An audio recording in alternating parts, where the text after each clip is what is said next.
Live from the 607, it's the Ocho Duro Parlay Hour, where we're talking sports locally and nationally. Join the conversation on our social media with the hashtag ODPH, because here we go. Instead of looking deep inside, every word I have to say, keep it simple. Welcome back for another edition of the ODPH podcast, better known as the Ocho Duro Parlay Hour. I'm your host, Ken M. Joining me in studio, as always, it's Padawan J. Hello, hello, hello. And joining us as well, he is your coach. He is my coach. He is the coach who made the right call Thanksgiving night with the Buffalo Bills circling those wagons, is Coach Duffy. I will defer my hot take for the NBA segment in today's show. Ooh, okay. So we will not talk the Giants on this one, but we'll definitely talk more sports with you.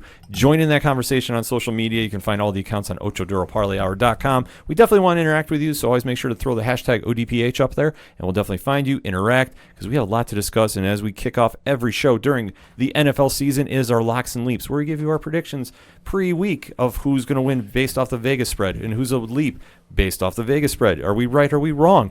Padawan J has now caught up with Rich from 3FN. Last I checked, a resurgence. Where am I? I got to be up there, too. I've had a couple weeks. You're growing up there, but okay. Pad is right now with Rich. If they're off by maybe a point. I don't have to the reigning, defending, undisputed. He's coming back, never lost. The brand is 100-0. So, Pad, why don't you kick us off with your lock and leaps this week? Sure, I'll start with my lock. I had a good week this week. For my lock, I took the Kansas City Chiefs to defeat the Oakland Raiders. When we made the picks, the Kansas City Chiefs were favored by 10 points, but my God, it didn't matter. Kansas City Chiefs winning handedly by the final score of 40-9. Derek Carr, 20 of 30 for 222 yards passing, 1 touchdown, 2 interceptions. Patrick Mahomes, 15 of 29 for 175 yards, 1 touchdown, no interceptions. Coach, your thoughts on this game? Yeah, it was. So I watched most of the first half and then caught highlights of the second. Just a really weird game when you break down and you look at, just the stats alone here. Yeah. Carr having 20 of 30 with, 2 interceptions but a touchdown. Sure. And then Josh Jacobs running for 104 yards on 17 carries, averaging 6+ yards per carry. Yeah. That's a really good day for a running back. So, I mean, that's just the tail of the tape of just not being able to get in the end zone. Well, and then you also throw in Darren Waller on the receiving end of things. 7 catches for 100 yards, averaged 14 yards a carry. Yeah, I mean, catch, I should say. That's just not being able to put him in the end zone. Yeah. I mean, if you can't score and you let the Chiefs get anywhere above probably 25, with the way that this defense is playing, you're in trouble. I mean, Spagnuolo is doing a great job. If there was a coordinator of a year award, I would definitely put Spagnuolo, as the favorite for that, because what he's doing with this defense versus last year. And I mean, listen, I did not blame him when he came back to the Giants for that second stint and then ended up ultimately getting fired, blaming him at any point, because he's a damn good defensive coordinator. Horrible head coach. Yeah. Brilliant defensive coordinator. I think if you look at the Kansas City side of things, it's definitely that bend, don't break mentality, because, I love it. I thrive on that mentality. Like you said, all the offensive stats there, it's insane. And then I had to dig it up because I was curious. The Oakland Raiders, only 1 of 3 in red zone, made 2 attempts. So, definitely bent a little bit, but they didn't break and let them get down there into the red zone all that often. In reading the score, 40-9, you would have thought Patrick Mahomes would have thrown for 4 touchdowns. Oh, you would have. Yeah, I thought. Yeah, I mean, Tyreek Hill, you would have thought at least had 2-3 touchdowns. Yeah. You would have thought there would have been that outlier with LaShawn McCoy or one of the other wide receivers getting in there. But no, not so much. No, yeah, and you look at the Kansas City side of things, nobody on the rushing side cracked 50 yards rushing. And then on the receiving side, Travis Kelce was their leading receiver with 90 yards. Yeah, he lucked out because I remember he pulled up limp in his hamstring there. Yeah. And I thought they were going to be in some Man, real trouble. he had a hell of a catch on a 3rd down over the middle. It was like a 3rd and 12, and Mahomes was backpedaling on a blitz that came up the middle, and he threw it off his back foot, and Kelce just jumps up and just palms this ball just like a beautiful, like how you want a wide receiver to catch it, just right in his face, hands in the diamond shape, boom, right in there, and then just went right to the ground on his back and just held on to the ball. It was like suspended in time. Like when you watch it even on TV, you were like, oh, there's no way he's going to catch this ball. He's going to get dropped on his head. And then he came down, landed right on his back, and caught it. It just goes to show how much that offense clicks. Oh, yeah. For Mahomes to have only 175 yards passing. Yeah. With 1 touchdown, but he got a running touchdown, and you saw LaShawn McCoy sighting, which was impressive to see. Yeah. For 10 yards, but still he got a touchdown as well. To see Kansas City clicking at the right time, obviously Mahomes is the linchpin that gets that whole ball rolling. Hey, listen, with their offense playing like the way that it did, not great. When you see the defensive side of things and you see the way they're playing, that very much would worry me. And not that I'm hitting the panic button in a certain East Coast powerhouse that we have in the AFC, New England. But I would not be really looking forward to having to potentially face Kansas City in the first round. Well, we're not on the road or not. Well, we're not going to have to wait long. New England's playing Kansas City next week. Right. Exactly. Right, but it's regular season. Right, regular season. And it's a whole different ball game. And it's that whole mentality that New England has where they don't care as long as they just have home field advantage. So right now, I mean, the pressure's on them with, being the 2 seed now. But, yeah, Kansas City is playing very, very well. And then Oakland on the flip side of things, benching Derek Carr last week, coming Midwest this week to Kansas City, Midwest, Mid-Central, Midwest. Midwest. Midwest. So having to fly out again for another road game. This is a tough break. This is an Oakland team that has just such peaks and valleys. I mean, so that darn Wizard of Oz. Yeah, Carr plays terrible 1 week, comes back, plays great the next week. Thank you. And it's just like, what is Oakland doing? Like, they're obviously now they've got too many wins to get the first pick in the draft, and so the dive for Tua that they were trying to do, obviously tank for Tua, didn't work out. Yeah. So now it's like, so you're stuck in this position where, there's going to be a quarterback available, when you're talking 10 or 11.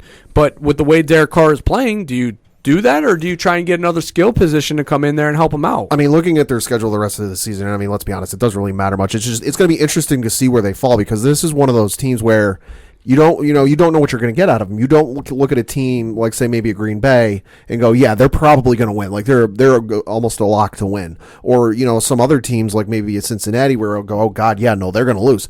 You look at the rest of their schedule, they've got Tennessee, Jacksonville, the Chargers, and the Broncos to close out the year. You would think that Oakland might be able to make a strong ending to the season. Now, I'm not saying playoffs, because I think that window has closed, even though they were on pace. Let's not forget, they were on pace a couple weeks ago for that last playoff spot. A 7-9 finish. Yeah, that's probably what they're going to be looking at. And for Gruden, it is now, second season with the Raiders? Correct. Yes. Where do you go from here? Because you've shown some improvement, but I think the point you've nailed, Coach, is it's peaks and valleys. Right. It's not consistent. Like we talk about, who is Atlanta? What is Atlanta? We now have to say Oakland? Yeah. / Las Vegas, whatever they end up being. Well, yeah, until they actually play in Vegas, we're not even talking about that. Waller has played well and unexpected. Josh Jacobs also unexpected. And then Derek Carr, to me, I think is a very solid quarterback. I mean, obviously their defense is not up to par, and there's some, things that need to be fixed on that side of the ball. But, considering the year that they thought they were going to have going into the year with AB, thought they were going to have Antonio Brown, and then obviously that unraveled and fell to shambles. They were still able to salvage offensively what they had and put out a product that, can win games. It's just ultimately right now their defense is not carrying their side of the game. I definitely think they'll keep John Gruden around for next year. But I think if next year you get maybe halfway through 3/4 of the way through the season and things are not improving, and that it's either the same or even, God help them, worse, that's when they'll pull the trigger and get rid of him. That's a bad contract to cut, though. Yeah, I don't. That's know. The only thing. Like I would say normally, I fully agree. But how that contract is set up, I don't see it, but it would be a costly move to do. And just for Oakland, you need to find an identity. Like the flip side to Pad's leap, Tennessee has an identity. It's called run the ball. Yes. Run, play action. Run, play action. Lot. You want to talk about old school smash mouth, you know what you get out of Tennessee each week. It is not pretty. No. But they win or they lose, but it's always close. Except this one, a little different turnout. Pat, you got that? Yeah, so I took Tennessee to beat the Indianapolis Colts. The Colts were favored by 2.5, if I'm not mistaken. Final score ended up being Tennessee 31, Indianapolis 17. Ryan Tannehill, 17 of 22 for 182 yards, 2 touchdowns, no interceptions. Jacoby Brissett, 25 of 40 for 319 yards, 1 touchdown, 2 interceptions. What else can you say about this game other than Derrick Henry? Well, I'm looking at the box score right now. They have 2 people listed as running for Tennessee. Derrick Henry and Ryan Tannehill. Yep. I mean, in an NFL today where teams have a multitude of backs, you know, they've got a first down back, they got a goal line back, they got a third down back. You're talking about one guy had 26 carries. I mean, that's just a workhorse day. You don't see that. You don't see it at all Earning his anymore. I paycheck. mean, even with as great as Le'Veon Bell and Saquon Barkley are, they're not playing every single down like that, and they're definitely not carrying the ball 26 times. That is, I mean, as a Giants fan, that is for goddamn sure. I would say the only time you see 20+ carries a game in this day and age of the NFL is on Madden playing franchise mode. Oh, yeah, for sure. I mean, you're lucky, and if today's NFL, if you got one running back with probably, I would say, 15+ carries. Yeah, oh yeah. Yeah, it's absolutely wild to see how Tennessee is just so old school in this mentality, and it works. 7-5, they are still in the playoff talk. Not saying they're going to get into that 6th seed, but if they keep winning, I'm not saying they can't sneak in. And Why not? No, it's not out of the realm of thought. But to look at Ryan Tannehill, who we all wrote off, is now having a resurgence in Tennessee, where a line is actually protecting him and not having him take bad shots to his knees. Well, I mean, it's not so much that Ryan Tannehill's winning games as it is he's managing.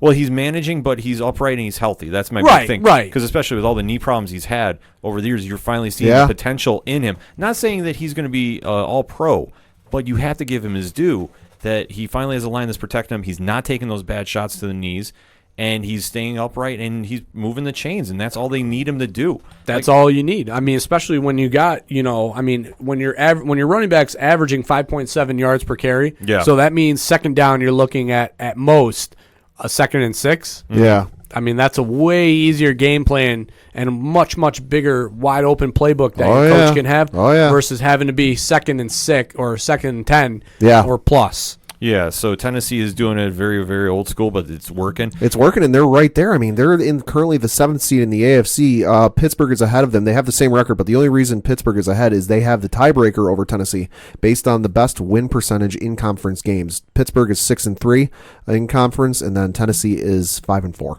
Right. So this game obviously had some implications. Obviously, conference is always tough, and for the Colts, you really have to just kind of say, all right, next season is a rebuilding one. It's a rebuilding one, but I would say this season, for them, it's not up to their standards, obviously, because for every team in the NFL, it's Super Bowl or bust. But for them, given the fact they were going into the season, okay, Andrew Luck had retired. Right. The fact that they're sitting at 500 and not like god-awful record is, hey, kudos to them. Yeah, they're managing. I mean, they're not getting the job done, but they're not exactly falling apart. No. Like you can throw in any team you want to say there, Miami, Cincinnati, the lesser teams in the league right now. Indianapolis is managing. Not in the good sense, not in the bad sense, but they're there. And like I said, this is just goes to show that in the division that really is kind of slept on because about Houston. Jacksonville is a train wreck right now. Yeah. Tennessee is flying under the radar, and they can definitely make some noise if they really want to sneak in there and do something. You'll say, Jacksonville's just an absolute train wreck. They benched a Super Bowl MVP for a dude with a mustache. Yeah, and a costly bench, too. That is absolutely insane. That's another, we talked about Gruden's contract and all the messiness with that. That's another contract that, you can't just let him go. No, you can't. For the amount they paid him, you can't let that go. Yeah, Jacksonville has got a lot of questions with their quarterback. One team that doesn't, though, is those New Orleans Saints. Who dat? And our coach took the Thanksgiving special, picking all Thanksgiving Day. I picked, I mean, I was doing it early and picking those Thanksgiving games. I mean, New Orleans won 26-18. Pat, go ahead with the stats. Sure. Drew Brees, 18 of 30 for 184 yards, 1 touchdown, no interceptions. Matt Ryan, 35 of 50 for 312 yards, 2 touchdowns, 2 interceptions. So not exactly the performance I was thinking when I picked this game as my lock, because I thought New Orleans was going to come out and see blood in the water and just stomp all over this Atlanta team, and it was quite the opposite. I was very, very nervous when I went to bed at halftime that Atlanta was going to end up pulling out this game. I mean, the defense definitely did their part. Matt Ryan sacked 9 times. Yeah, New Orleans has one of the most underrated defenses all the league. When they show up, right? When they impressive. show up, but when they don't play, they don't play. Exactly. When they disappear, and when you talk about Matt Ryan have 312 yards, and that is without Julio Jones playing. that is a cause for concern. Yeah. Which Atlanta, like we said, who is Atlanta? What is Atlanta? Yeah. We don't know. I don't even think they know at this point. They don't. It's just going to be a complete rebuild. I mean, I think Quinn is gone as head coach at the end of the year. He has to be. If Ron Rivera was fired today from Carolina, Yeah, that's why I don't know. yeah, that's why I say like anything is up in the air. If Dan Quinn was not let go after the bye week with all the things that ownership and they were coming out of Atlanta, I don't know. They might give him another year. He can't at this point. I'm not wishing anybody gets They're fired still, and loses their but job. they still play well though. That's the problem. But there's games that they come out and they have no business winning, and then they win. Right, but the problem is you don't get the effort consistently with the talent you have. Sure. Because that's the key factor. If Atlanta didn't have talented weapons on both sides of the ball, then it should be a wash. But to be 3-9 with the talent you have is unacceptable. And it has to fall on one person. That's the coach, because you're the one scheming. You're the one getting them ready to go for games. If it's not getting done, and like we've talked about in the past, and if this is still lingering on the Super Bowl hangover, Lord, I hope not. like what do you need to do to get rid of it? You need to just completely start over. There's no real easy answer, but to have this team be as bad as they are with the weapons they have, something's got to give. Let's come back to the positive though. That New Orleans was able to win this game ugly. Yeah. And that is something that New Orleans of the past could not do.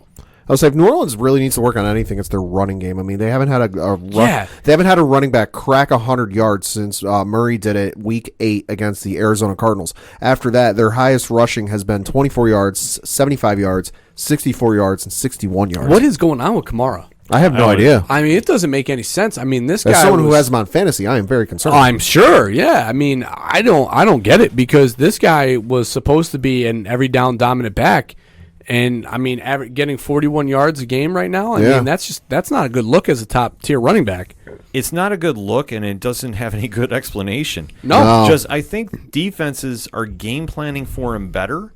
That Breeze, but it's like pick your poison.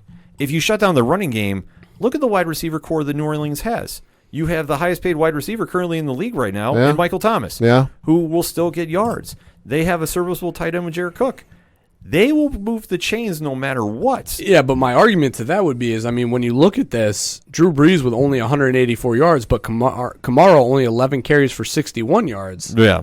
Well, they like tit for tat there, you know. I mean, you would have thought Kamara would be, if Drew Brees only has 184 yards, you're going to think Kamara probably has 150 of total yards. Kamara on the season has 587 yards. Yeah, well, he was hurt. He was hurt. He was hurt for some of it. 587 and one touchdown. But this is my thing, though, because it kind of circles back to, Saquon Barkley with the Giants. I mean, obviously, I don't know, but I mean, these guys are not living up to the standards that has been set for themselves. Now, Saquon does not have the offensive line that Kamara has, but I mean, it almost feels like, and I don't know, but it looks to be like maybe these guys are coming back early from these injuries, and they're still lingering and nagging them that are preventing them from being the elite performers. It's possible. Because, I mean, listen, the Giants had roughly the same offensive line last year. Now, obviously, they had Odell Beckham on the outside that you had a game plan for that kind of helped prevent putting bodies in the box. Sure. But on the flip side of this, he was still able to be explosive and dynamic and get outside. And Kamara's been the same way. I mean, and nothing's changed for them. They still have Michael Thomas on the outside. They still got Drew Brees. Jared Cook, obviously, is an upgrade from Jimmy Graham's performance last year at tight end. So, I mean, what? What else do they need? It's a really interesting question, and I don't have a good answer. Because the thing is, with this offense and Sean Payton's game planning every week, which is second to none, right? They should be putting up more points. Albeit, though, Atlanta really made a point to shut them down. You could say division rivalry game, sure, and use that excuse if you want to. But really, there is no real good answer. I mean, Kamara might still be lingering that he wants to get back on the field. But at the same token, take a look at what Drew Brees did. Right. You got to put faith in your fellow teammates to carry the load. I understand the pressure about wanting to be out there and help your teammates. I get that. Well, let's just talk about the fact that Drew Brees has not played well since he's been back. No, he hasn't been putting up great numbers, but they've been winning, and that's that's what matters, though. And at the end of the day, that's what's going to matter. And you're not going to not play Drew Brees, no matter how well. Yeah. They were playing up until the point where he came back. You're not. he's going to start. The only thing in solace they can have is Bridgewater is adequate enough. He can come in there and manage the team. Yeah, absolutely. And then he's going to be a highly sought after quarterback. In the Oh, offseason. absolutely. Or however it is to get him out of New Orleans is going to be tough. I would say New Orleans has to lock him up long term and make sure he doesn't leave, because if he goes anywhere, it's going to be a huge addition for her team, especially one that could be Dallas, because they are going to be in a lot of trouble next year with their cap space. But, Coach, let us get into your leap. I loved watching this game on Thanksgiving with my in-law, who is a Cowboy fan. Ooh. I love this. If there isn't anything I love more than the Giants winning, it's the Cowboys losing. Let's say the old adage, you root for two teams, the New York Giants and whoever beats the Dallas That's Cowboys. damn right. And I said that there is no bigger fan of the Jets or the Bills than when they are playing the Cowboys, and it's me. Pat, give us the stats. Buffalo Bills won by the final score of 26-15. Josh Allen, 19 of 24 for 231 yards, 1 touchdown, no interceptions. Dak Prescott, 32 of 49 for 355 yards, 2 touchdowns, 1 interception. All right. Let me have something Well, to say. hold on, real quick, though. Before you go on your thing, this was the game that the Cowboys forgot of Ezekiel Elliott. Yeah. Because he was feasting. Like on Thanksgiving Day. Mm-hmm. He was having yams. He was having the stuffing, turkey, gravy. He was feed me more. And then all of a sudden, the tail of the second half came, and they forgot all about him. Yep. I fully agree. And it was the biggest mistake Garrett did the entire game. Why, when Zeke is running the ball down the Bills' throat, and I am saying this as a Bills fan, that he was killing us first drive. I was absolutely panicked. Oh, I was too. That first drive. I saw that drive. He went right down the field and ran crazy on them. And I'm sitting there going, all right, you're going to have Allen on his back shooting down the field all the time to catch up, because the smart move would be, okay, let's feed Zeke the entire game at this point. For sure. Because if there's one thing that is suspect about the Bills' defense, it's their run stoppage. Ed Oliver has kind of struggled a little bit coming out of there. Shaq Lawson, we don't know what we get out of him every week, but he's starting to play better. That front line, if somebody gets through, they're usually going to be having a long day for Buffalo. And that's what it is. But for Dallas to switch up the game plan, and we want to talk about carries. How many did Derrick Henry have? 26. 26 carries. Ezekiel Elliott had 12 after he scored in the first 3 minutes of the game, and I was absolutely killing the Bills. So what do? We're going to switch it up, and we're going to try passing because reasons. Thank you, Jason. Because logic. Because, yeah. Well, and a lack of logic, because as an Amari Cooper fantasy owner, he's been having injuries. At least that's what the notifications have been telling me. He's questionable. He's healthy. And the same can be said for Randall Cobb. I mean, Randall Cobb practiced despite being listed as having an illness. Mm-hmm. My thing is and this was the biggest question to me. So you pay Ezekiel Elliott all that money. Uh-huh. And you give him 12 carries. Yes. And you still have not paid Dak. No. And there's still that question of whether you will or not. Mm-hmm. And I get the idea that you are down. That's pretty much the game plan switch once Dallas was down. That's been the story of what Dallas has done is once they are down, it is immediately forget about running. They are going to pass the ball. That has been there. That's happened in the Jets game. That happened in the other game that they lost to whoever. Every time they lost, it has been they are immediately switched from a run-based team to a pass-based team. And the problem with that is Ezekiel Elliott's the best player. Oh, yeah. You got to give him the ball. And I know that they try to work him in space and try and get him ball, try and get, touches for him in the pass game. But it's like you can't just continue to run routes with him when, his longest carry of the game was 30 yards, and he wasn't touched for the first 21 of those yards. Mm-hmm. I agree, and that's why I say they absolutely screwed that up completely. The Bills, though, did play a great game. Bills played they handled things as best as they could. Yeah, absolutely. So you can't take anything away and just say, well, it was all Dallas screwing up, because no. The Bills showed up. Yep. Josh Allen played phenomenally. Which is exactly what 7 points was so large. Yeah, that was absolutely egregious. Yeah, that was a bad spread because the Bills are playing very, very good football. And granted it's on the road and it's Dallas, but it's not like Buffalo hasn't played well on the road. No, definitely not. And that's where the Bills have shined. Their defense came through clutch, causing panic for Dak, and obviously turnovers. Well, you don't have to that worry led about their points. pass rush. It was the run stop that you had to worry about. Yeah, the run stop was the only thing you have to worry about, which I fear for this week. Oh, boy. Oh, boy. I'm fearing for that. You should be. Yeah, I'm not even going to lie about it. I'm completely celebrating this win, and I apologize for absolutely nothing for going off this weekend. Enjoy it now. Because when Baltimore faces the Bills, Baltimore's not going to forget how to run the ball. they're not going to forget. No. It's going to be big trust all day. Yeah. All day. But for this game, the Bills showed up. They did what they had to do. Josh Allen played a great game with no turnovers. And even the trick play from Brown to Singletary, which I loved, which for was my fantasy team. Yeah, which was amazing. It just goes to show that when the offense finally buys into switching it up, not being one-dimensional, Dabble actually called a good game. I will give him his credit. He actually called a good game with his play calling. And Cole Beasley had a great return to Dallas, too. Oh, he had that one circled on the calendar. Absolutely. For sure. Come on. Yeah, and he proved why he is such a valued asset to the Bills right now. Because if anything, Josh Allen needs that security blanket as a young quarterback. Beasley will cut across that middle, and he will take the shots, and he usually catches the ball.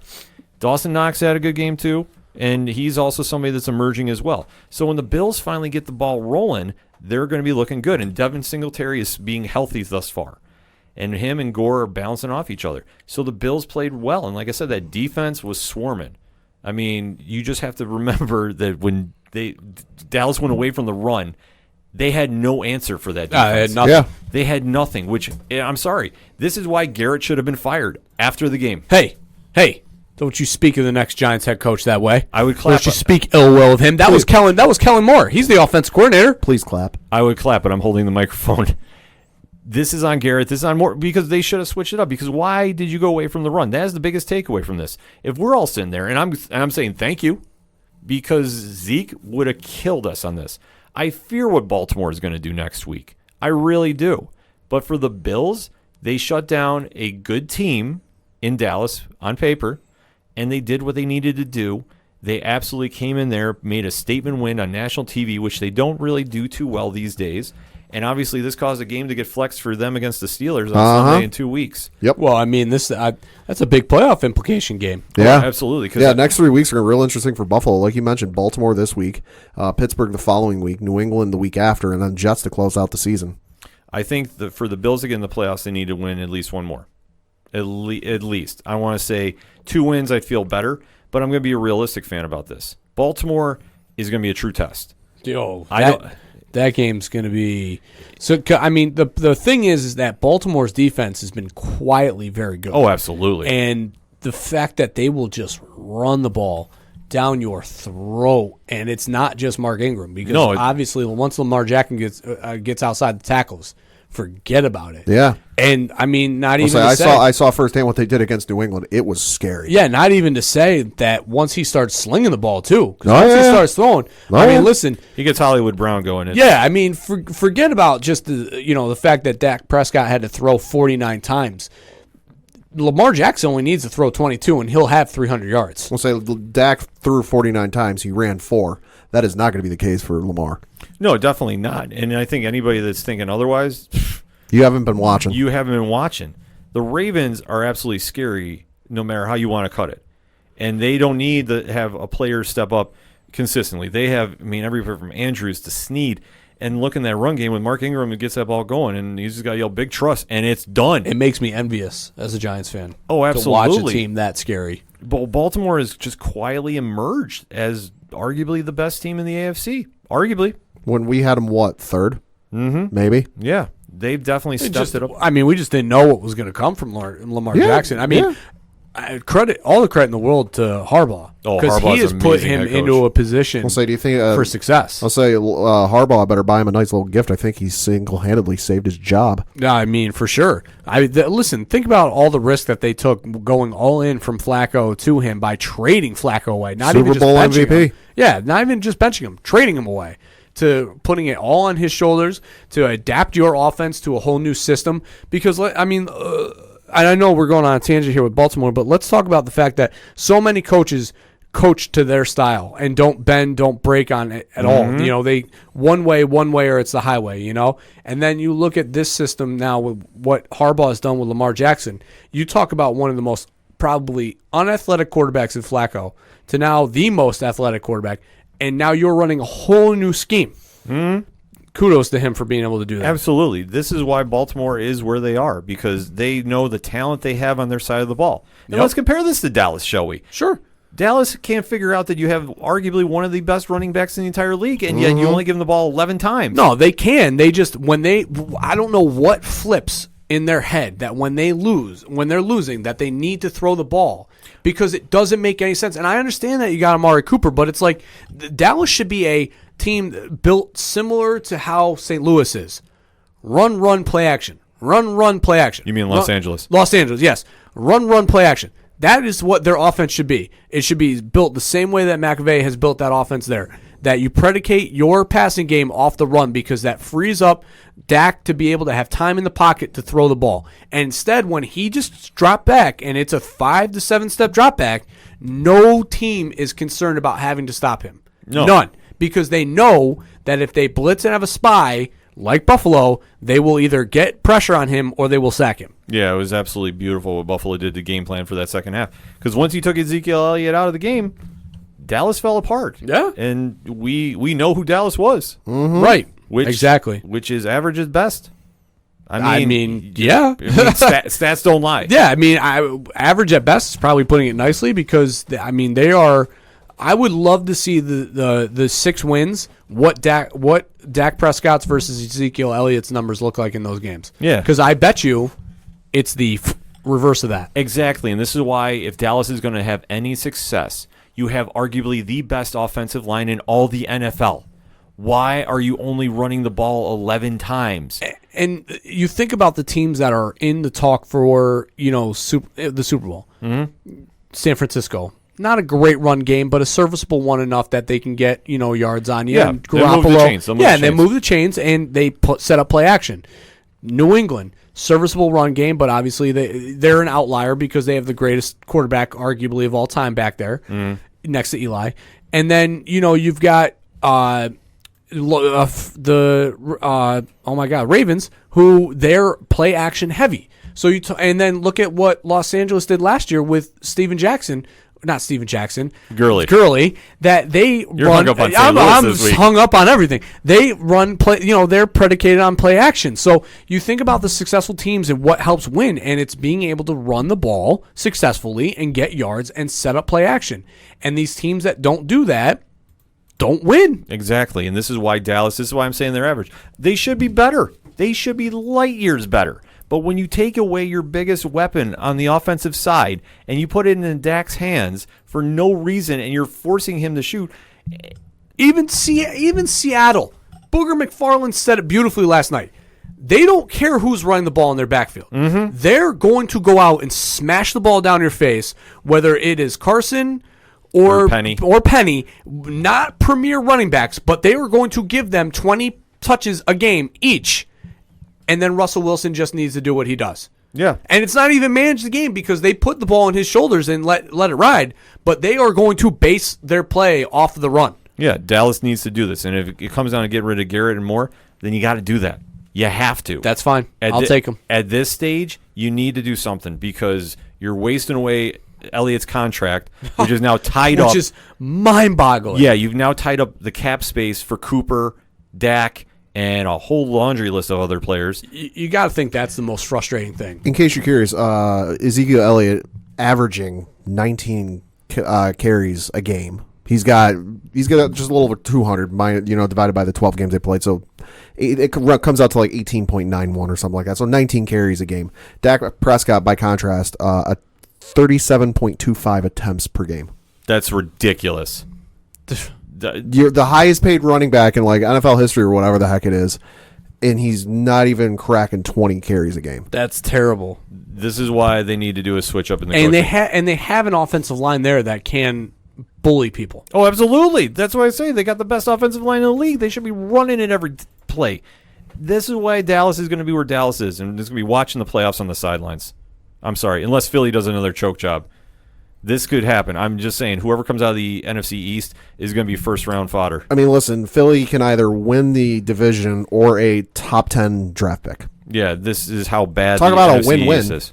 But this is how it is. I mean, it could always be worse. Cleveland, the hype train is definitely off the tracks. It's off the tracks. It's down the embankment. It's rolling down. It's bad. Yeah, and I thought maybe there were signs of life that Cleveland was going to come back because they had to go face an undrafted quarterback who only played in one game. Undrafted quarterback, and the Freddie Kitchens, the head coach, is seen wearing a shirt that said Pittsburgh started it. So they're like, we're getting spicy here. All right, I'm sorry. How dumb is that move? Looking back now, ridiculously dumb. On the flip side, if Cleveland won that game, it'd be a brilliant move. I mean, I picked up Cleveland's defense because I thought they were going to play inspired football. I thought they were going to go out, that they were going to try and just murder this team defensively, that they were going to put the stop to them, that they were going to, all for Myles Garrett, the T-shirt. Jarvis Landry wore something too. Well, and especially when the NFL supposedly warned the referees for this game, like, hey, you might want to pay a little extra special attention given what happened a few weeks ago. Kitchens is a joke. Yeah. Kitchens is Rex Ryan 2.0. Oh, so, I mean, that shirt was, not only is that shirt embarrassing from your organization standpoint,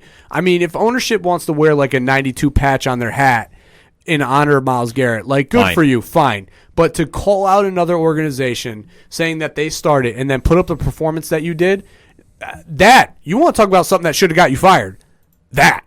I insist that Kitchens needs to be let go as head coach. Sure. Downgrade him to offense coordinator and he'll be fine. But he cannot run a team, and I'm sorry.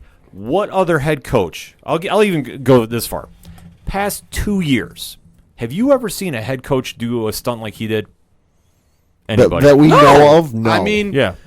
God, I'm trying to think of like the most outspoken coach that has done it. I mean, no, the only thing that I could think of is the Matt Hasselbeck, we'll take the ball and we're going to score, which he only said that because, he was friends with the guys on the other side of the coin toss. Yeah, that's a whole different ballgame, but especially coming off the drama where Myles Garrett went completely bananas with a helmet and the tempers are running high, you want to throw more gas on the fire as the head coach of your organization and really stir that pot.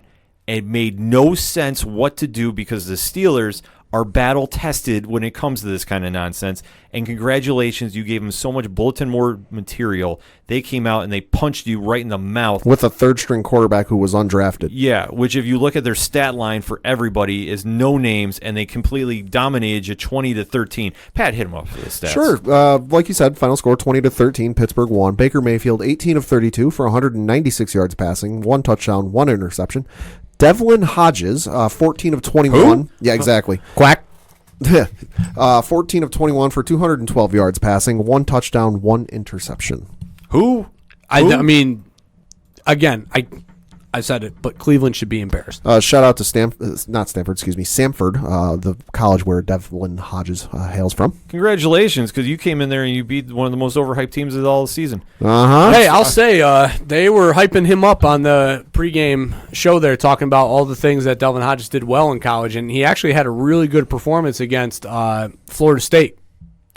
He looked serviceable. So, yeah. I mean, that's the thing. He's not Big Ben, but you know what? He moved the chains. He got the wins. Benny Snell, who got 63 and a touchdown. And the sickest mouth guard in NFL freaking history with that spinner. A spinner mouth guard. My God, it reminded me of the old Dada shoes. Oh, that's my all God. I could think What about. Is this, the 90s? Yeah, Oh, I could think about was Chris Webber's shoes that he came out with the Dadas and the spinners. I was like, that is nasty. That is a hell of a throwback, too, because I completely forgot about those. Yeah. But looking I at, might have owned a pair. I don't hate you on that. I do not with at the all. spinners. No. I wasn't ballsy enough. But looking at this game, though, the Steelers are now in a full playoff spot. They're 2 games behind Buffalo. Yep. And they're in cruise control right now. They do have to win outright, though, to make sure they get that playoff spot. 'Cause Sure. Tennessee's right with them. And Cleveland, this was the game that if they were going to win, this would have bolted them right ahead. And they could have had the playoffs, but now playoffs are done. You're not going to get the rest of the losses. I mean, it's crazy to me because, I mean, Big Ben went down. Obviously they let go of Le'Veon Bell. Yeah. Everything. No AB. The AB drama. Juju Smith-Schuster was out this game. So, I mean, you're looking at this and you're just like, all right, Pittsburgh. I mean, Connor's out too. So just, all right, chalk this up as an L. There's no way they're going to be able to win this game. But they have put, this team, the defense has put this team on their back, and they are carrying this team right now. That Minka trade, Fitzpatrick looks brilliant right now. I mean, they gave up a first rounder, which at the time was crazy. Looked like it was going to be a top 5 pick. Now, probably going to be in the teens somewhere. Middle of the pack. Which really, what are you losing when you have a safety who's 23 years old and playing at a Pro Bowl level? Yeah. Yeah, they absolutely researched his career. He might be in some talk for Defensive Player of the Year.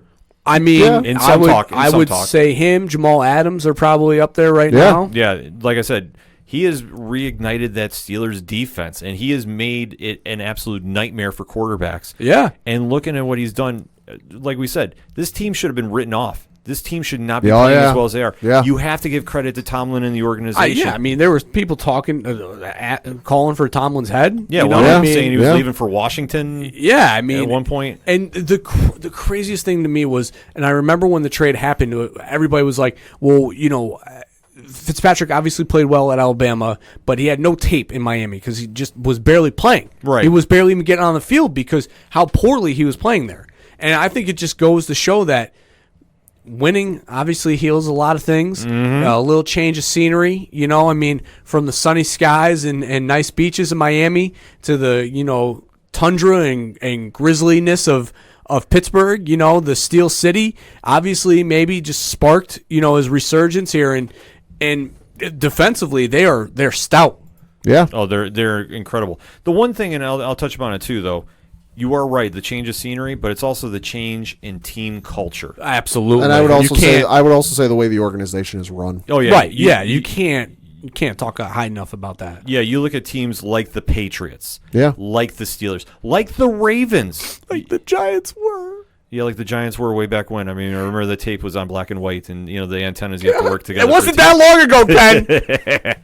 But as we say, it's all about where you go and the structure. Yeah, I mean. Credit to Mike Tomlin for being able to rally the troops with all the chips down. Yeah. I mean, they were literally down to... They were 2-4 going into their bye week. Yeah, and things were not looking good. And their 2 wins were against Cincinnati and the Chargers. I mean, they were literally down to their last about $100.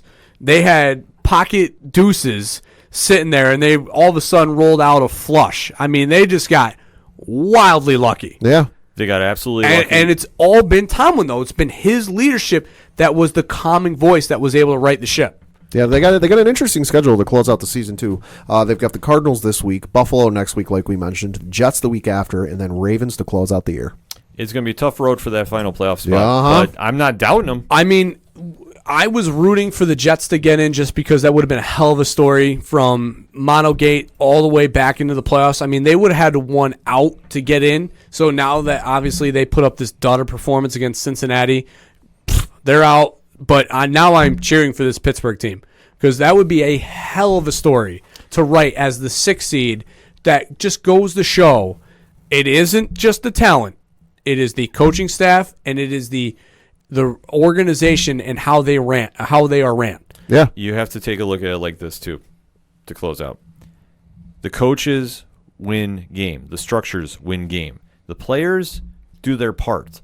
But for the Steelers, how's Le'Veon Bell doing in the Jets? How's AB doing? You got rid of your drama and look at the success now. Yeah. You have to look at that point. I mean, even Big Ben being gone helps, too. Yeah, it helps because now you see what you got in Hodges there. And I'm not saying he's the answer. Right. But if he's playing this well, you have to feel comfortable with him in there without Big Ben. I'm not saying they're going to make a super Cinderella story to the Super Bowl. No. But the fact they've gotten this far with the talent they have goes to show that the team outweighs the drama and outweighs the ego. And every time you have that, you're going to win. Cleveland should take notes. But let us know what you think. Chilling. Let us know what you think. Hit us up on that hashtag ODPH. What was your thoughts about this past week of the NFL action? We definitely want to have that conversation. We're going to take a quick break. We'll be right back. From the galactic depths of the comic book universe comes the ghosts of the stratosphere, ready to galvanize and energize your mind with the latest of comic book news and reviews. And why are you stopping me? Yes, that's much better. Hi, this is Andy Larson for Ghosts of the Stratosphere. Join me every week along with my co-hosts Rob Stewart and Chad Smith, as well as a cavalcade of fantastic comic book guests, as we dish out heaping helpings of the greatest and latest of comic book news and reviews. New shows posted every Tuesday with bonus shows every first Friday of the month. You can find us on iTunes and Stitcher under Ghosts of the Stratosphere, as well as on our website, www.gotstratosphere.com. Hope to see you soon, folks.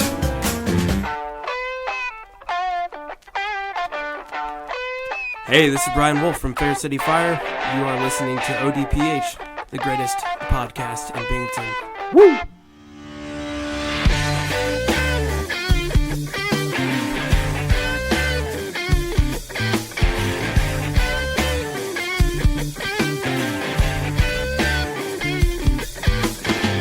Hot lips touching, cool thighs feeling, shudder running up, her spine spinning. Long day to a long night, but I'm not stopping till I get it right. Coming back for another segment on this edition of the ODPH podcast, and we got to talk some UFC now, don't we? Yeah, He is back. They decided to not take the Thanksgiving week off. He is back. Coach, For he is back. break it down for us. Conor McGregor will be fighting Cowboy Cerrone. Yep.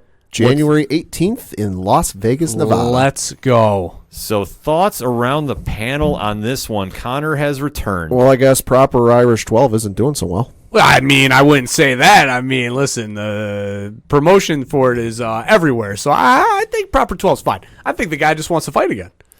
This is very interesting to me about the whole setup because Connor, let's face it, is still a notable name in the land of MMA. Sure, yeah. Arguably the biggest name in the UFC. Arguably. I mean, I think, in my opinion, I think he's been overtaken by Nate Diaz. I don't know. Currently, I think he has. But he has definitely carved his niche in combat sports for being very outlandish, very, I will say, comical, and backing his arguments up most of the time, albeit though his last fight in the UFC, he was ran out the cage by Khabib. All right. I'm not going to stand for that. Let's calm down with that talk. Ran out of the cage. He chose to jump out of the cage, okay? He opted to do that, okay? I'm saying he got absolutely mauled to death by Khabib. Yeah. And then he was gone. And then we all didn't know what was going to happen after that. Say for those of you keeping track, his last fight was on the 6th of October in 2018. So we are over 1 year removed since his last fight. I mean, he had a suspension in there. He had time away. There's reasons he's been gone. Yeah. Sure, but it's not like his last break where he was preparing and getting ready for the fight against Floyd Mayweather. All right. And, okay, so you can excuse the last absence with, okay, he was doing the whole Floyd circus. But this time, no, it's, what were you doing? He was just hanging out and just kind of biding his time. That he was calling out fighters Getting left in bar and, fights? Yeah, left and right, and obviously got in some legal trouble over in Ireland. That I mean, it's very easy to do. Yeah. Okay. But he got into his fair share of drama, and he's been out of the cage for a while. And every time that there's a notable fight in the UFC, he's quick to jump on Twitter and call somebody out. And he always says it's the big money fight. So he finally has agreed to grace us with his presence coming back to the UFC in UFC 246, like Pat touched about in January. Mm-hmm. And he's fighting at welterweight. 170. It is going to be his third appearance at that weight class. And I do not like this fight for him. I do not like this at all. Donald Cowboy Cerrone, the man, the myth, the legend, anytime, any place, anywhere, does not care. He finally gets this fight. We'll say for those who aren't aware, Conor McGregor's record at the 170 weight class is 1-1. He lost to Nate Diaz once and then beat him in the second fight. Yeah, this is, like I say, this is a very big test for Conor. Yeah. At this Yeah. stage. It's a great fight for him. I think that I think it shows that he's ready to go up the weight class. You know, I mean, maybe he's just tired of the cut that he had to do because, I mean, he probably walks around at 170-ish. So, I mean, now the cut won't be so dramatic. He'll be able to be a little more comfortable going into the fight. And obviously, now the pace of the fight will change because when you're used to fighting at 155 and that speed and versatility that they have and they offer in that weight class is obviously going to be different than the 170. I still think, though, that he's going to be able to change gears. He's going to have to do something, but I don't like him fighting at 170. Right. I don't. No, I mean, I don't disagree with you. I think that obviously there must be something that for him and his body, and his camp, obviously feel more comfortable him being at 170 than cutting at 155. Could be. I think what it comes down to, and maybe I'm going to go overthinking on this, but I'll be the first one to say it. Okay. I think he's coming to 170 because he wants to fight the winner of Masvidal and Nick Diaz. I know they've been trying to put that fight together. Right. I think he wants to fight either one of those two gentlemen at 170. He should want nothing to do with Masvidal. I agree with you. Nothing. I fully agree that he should want absolutely nothing to do with that fight. Me and a baseball bat want nothing to do with Masvidal. Here's the thing though with Conor. Conor's not like some of the other fighters in the UFC where they're about legacy fights. Sure. Like when they sit there and retire and they're sitting in Vegas in fight week and they're getting interviewed by don't forget I'm the guy who beat and run through the list of guys I beat. Conor's going to be the guy sitting there going, yeah, I fought in the UFC, had this many wins and made this much money. He's about the money fight and the big fights. Sure, and I mean more power to him for being like that because in a day and age where it is get your money and get out. Too often guys try to pretend like it's not, and I mean he's up front with it being that way. I think that fight for him where he is in his career is not smart. No, it's not, but it's big money fight, and that's where I'm essentially saying. Because if you want to flip it to what's there for him at 155, Justin Gaethje is sitting there and waiting, and I guarantee you he would step up and fight him, and he'd probably knock the living snot out of Conor. Oh, I guarantee you he's going to be at wait for that just in the off chance something happens. 1,000%. Your foul language to Conor is disturbing at best right now. Please respect the king. I will respect the king when he shows me a reason to Your respect him. Your blasphemy right now is almost unruling. I'm just saying that him coming back at 170 against Cerrone is a great fight for him. Sure. But where he goes from this... What is Cerrone normally? Cerrone fluctuates between 155 and 170. Cerrone is what the UFC needs him to be. Yeah, he has a tendency... He's shown up at fights at 185, just waiting to go in. He is Luis Soto of UFC? Mm-hmm. That utility guy? Okay. Yeah. He basically shows up and he's ready to fight at any card he is at. No, Cerrone is a fighter's fighter. He is a legend. Brooklyn Brawler of the UFC. Yeah. I wouldn't say he's a jobber, so to speak, in the wrestling terms. I mean, Cerrone has definitely had his fair share of opportunities, but he's just never captured a chance to get to a title shot. And the one time he did, he got beat handily. I mean, in all honesty, though, if Conor loses this fight, and it's pretty possible. much just right, and I know it is. But, I mean, legitimately, like, if he loses this fight anyway, whether it's a draw, split decision, or just an outright, Cerrone win, good God, goodbye? I mean, you can't – how do you come back from this, even if it's a year absence? Yeah. Where he would have to come back, and this would be where I would see this going. If he loses to Cerrone, he has to start back at 155. He can't do 170. And almost immediately not another 2.5 year wait. Right. He needs to get back in the cage quick against somebody that's in the lower half of the top 10 of the 155 division and work his way because he can't be riding on his name credit at this stage. Because at this point, his name credit isn't, oh, hey, he beat Nate Diaz, he beat Eddie Alvarez and was a champ. Now, no, his name credit now is you threw a dolly at a bus in New York. You've gotten a fight with an elderly gentleman in a bar in Ireland.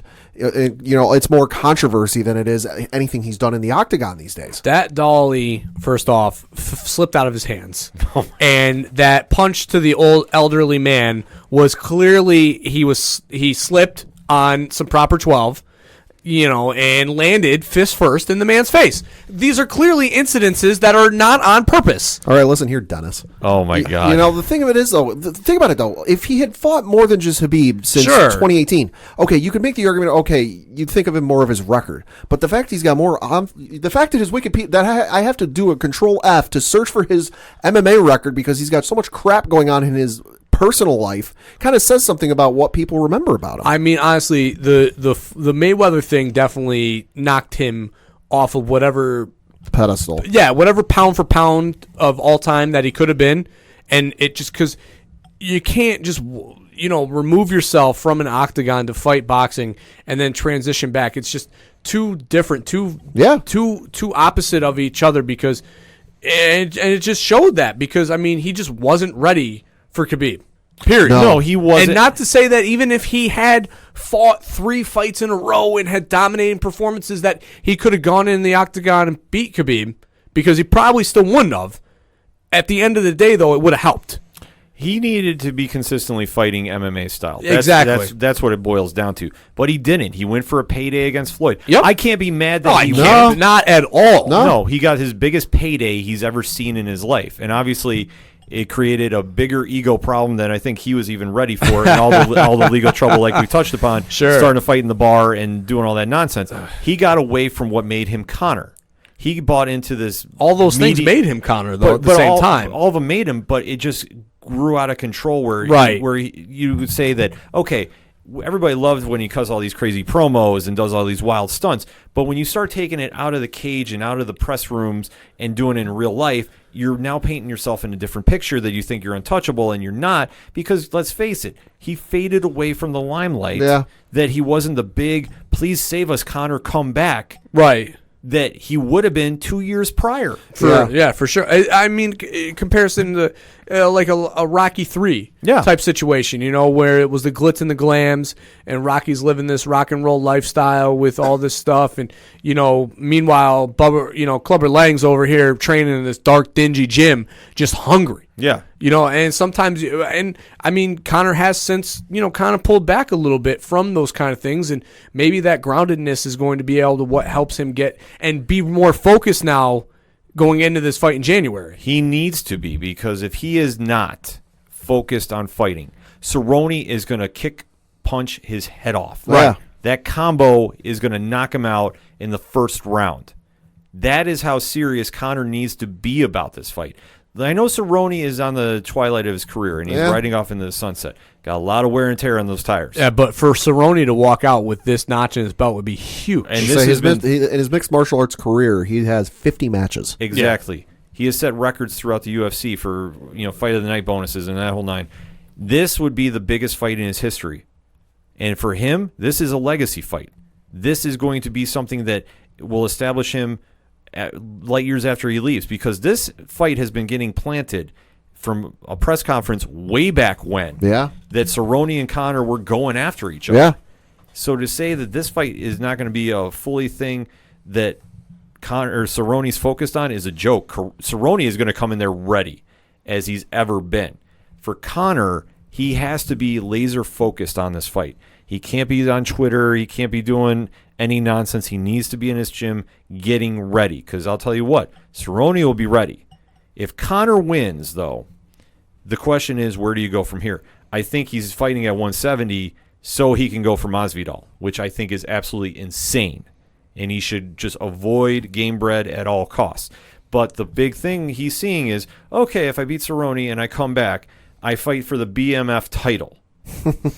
Just for glitz and glamour reasons, The Rock comes out with the belt.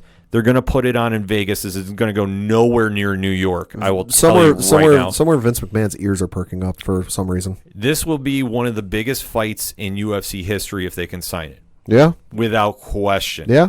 Depending on what Masvidal wants to do. If Masvidal wants to wait for a title fight against the winner of Usman and Covington, he has the right to, and that's what I think he should do.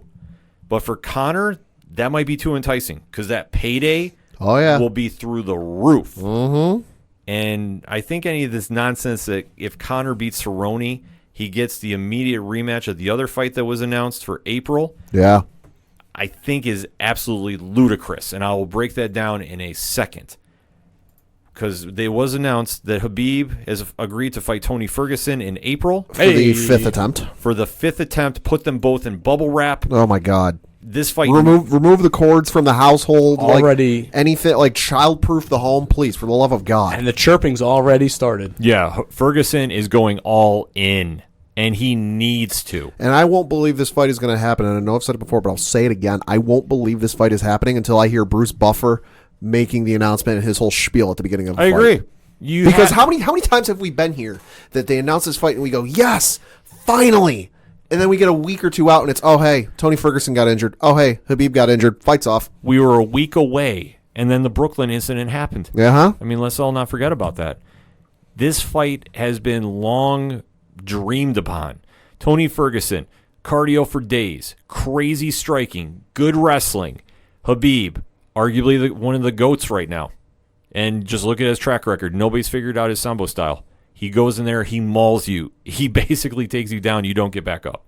The UFC has tried to book this thing once a year since 2015. Right, because it's the fight that needs to happen. And I don't know how we can pull this off without somebody getting hurt. I really don't. But like I said, put him in bubble wrap, put him in carbonite, whatever you need to do. Khabib got injured in 2015. Tony got injured in 2016. Khabib got injured in 2017. Tony got injured in 2018. Yeah, they all find a way to get hurt somehow. So I think this is why Dana's pushing this fight off as long as he is. Because you think about it, we're talking December right now. Yep. It's for April. It's 5 months away. Mm-hmm. Why do you think they're doing that? So if there's any injuries... They can get somebody else in there. Well, I know they already have somebody lined up, and that's Justin Gaethje. Oh. Gaethje's just hanging out right now, waiting for his next fight, because I have not heard anything officially that he's going to fight Poirier. I don't know if they would try sliding him into a fight if Conor or Cerrone gets hurt. I don't think he'd go up to 170. No. But Gaethje has a lot of time on his hands. And knowing him, he'll probably pick up a fight in the meantime. But I could see him also waiting to see if somebody got hurt. And that's a fight that could have a lot of impact, because if Conor, going back to Conor, if Conor beats Cerrone, there's talk that he would immediately get a rematch against the winner of Khabib and Ferguson. I don't see that happening. No. Yeah, it's hard. It's hard to imagine. I mean, unless it's if Khabib loses, then you might see him step in, and if he wins and it's a dominating win, then maybe they'll give him a shot at Ferguson. But I just don't see how you could put the two of them back in together. I don't see it happening either, unless Conor goes out and does something absolutely wild, and I'm not talking 5-second knockout wild, but knocks Cerrone out in the first 2 minutes. He'd have to do something crazy like that, and I know the fight hype would go through the roof, but no, you can't put him in there against the winner of Khabib and Tony. You can't have him leap out of the division. No. I'm sorry. Beating Cerrone would be a big move. It would be. If he'd fought there consistently, you might be able to make the case, but the fact that he's fought and then ran twice lends me to say, no, you can't leapfrog the division. You can't. There's too many fighters in 155 to do that too, especially at this stage, because Conor, let's face it, this is a redemption tour. Yeah. This is a lot like John Jones when John came back. Different circumstances, yeah. But this is going to be a fight that Conor needs to win, because if he doesn't, the hype is gone.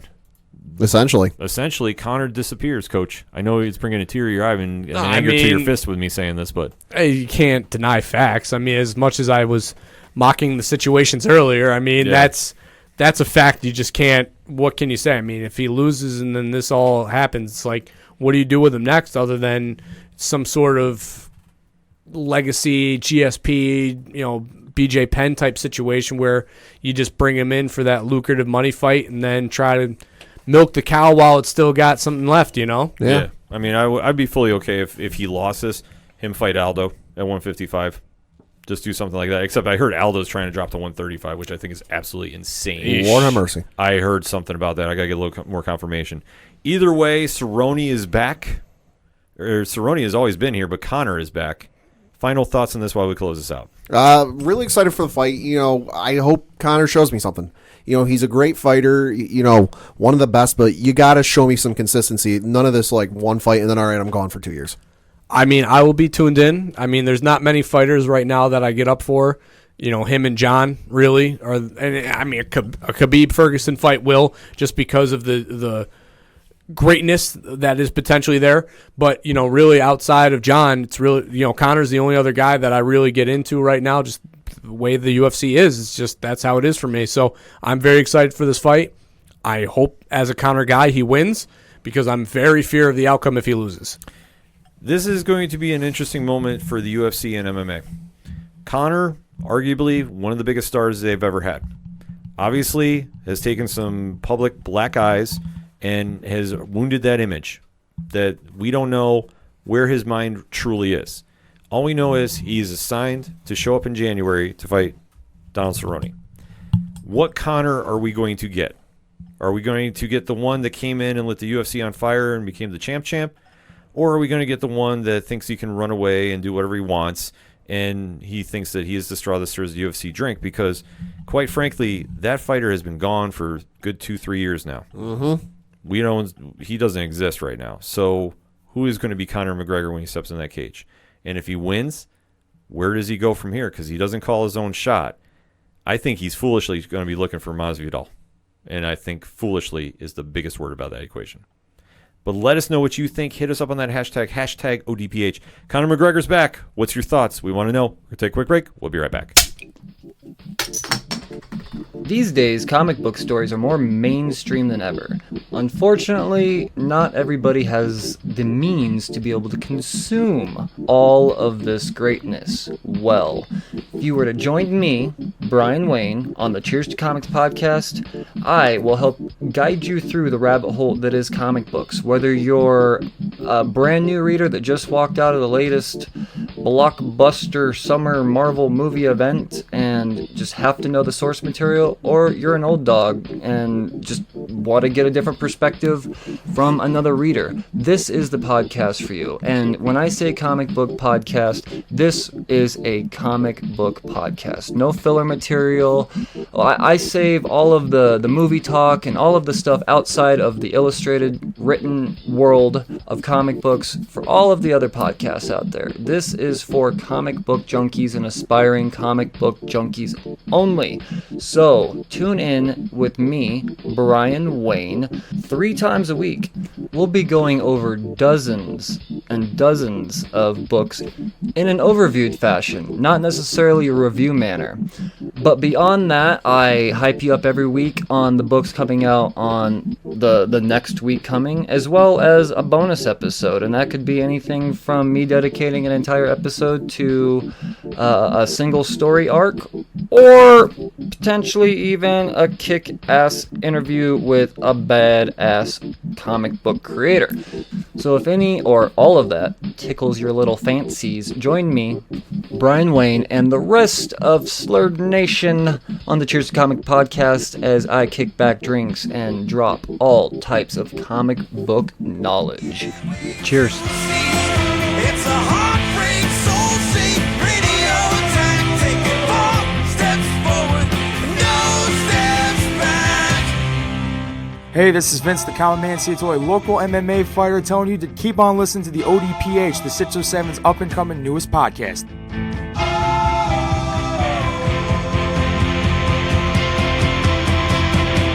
We knew right where we'd be, floating on the airwaves, you see. It's a heartbreak, soul-shaped radio attack. Taking 4 steps forward and no steps back.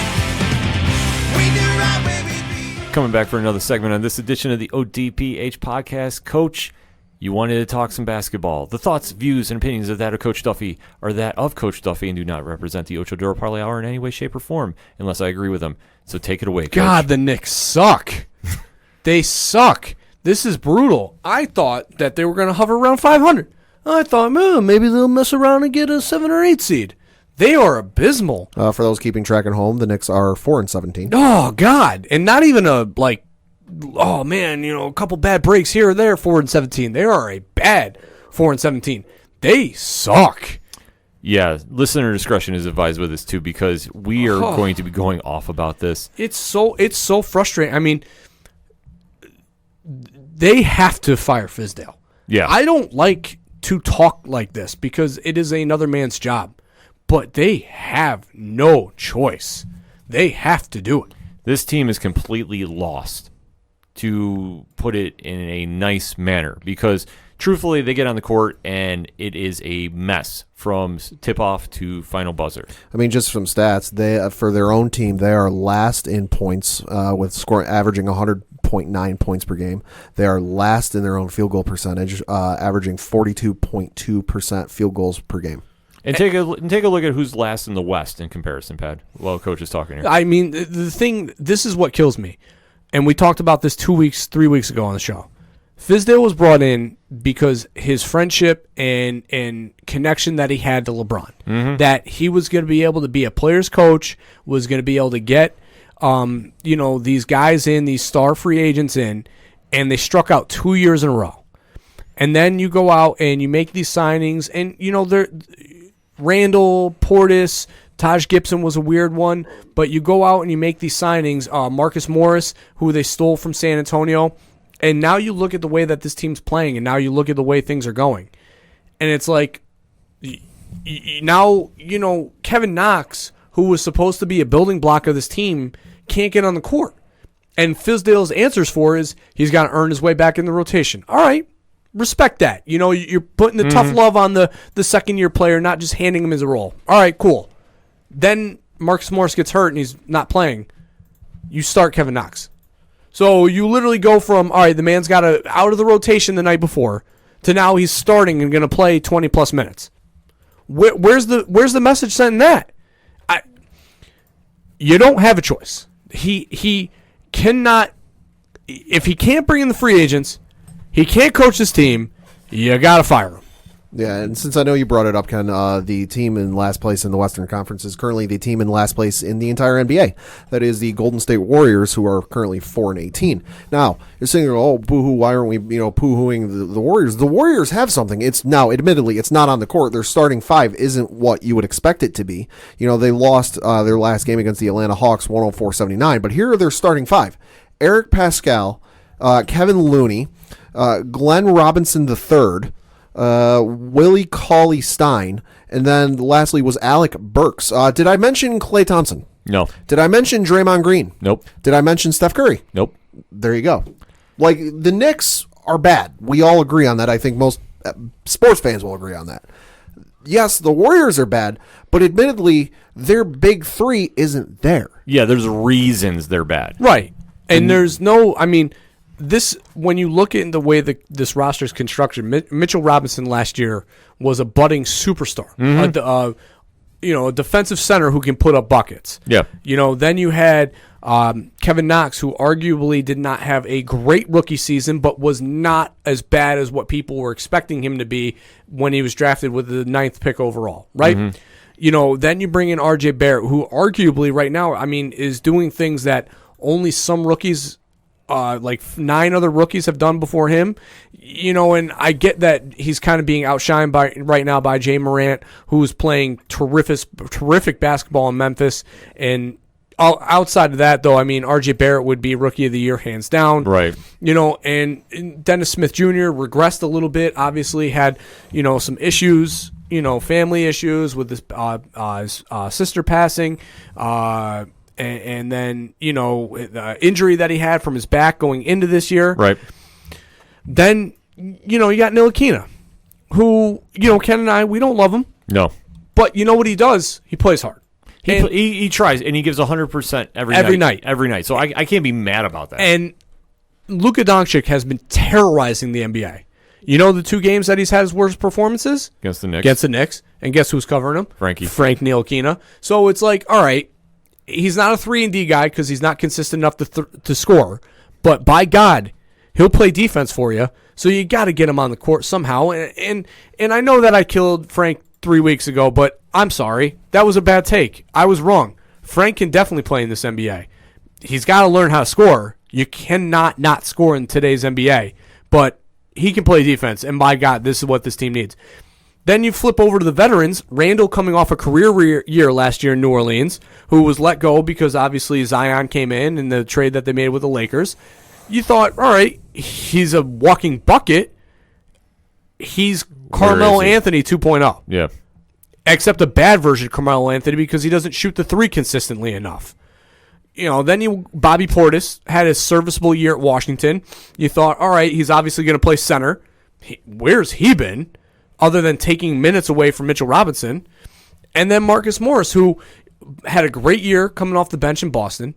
I had talked to a Knicks fan Twitter page and said I thought Morris should come off the bench because Kevin Knox should start, and Morris is better at coming off the bench. It's not easy to be able to adapt to come off the bench. Mm-hmm. Jamal Crawford made a career out of it. J.R. Smith had been able to do it.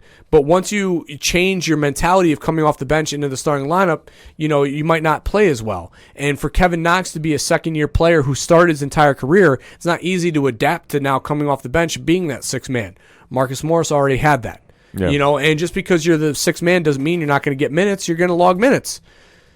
Now he's coming over, and now Knox isn't playing, which is not the answer. and then you come out and you are 4-17, and then when you get interviewed, you look lost. Fizdale looks lost right now when he's talking to the media. He reminds me of Tony Khan after AEW shows. I was going to say like McAdoo. No, after Giants games. If you want to go that route, sure. I mean, who else could it be? And this is the problem. And I think this is the most telling thing, because now, from watching McAdoo's interviews to watching Schumer's interviews to now Fizdale interviews, you can tell when a guy is cracking.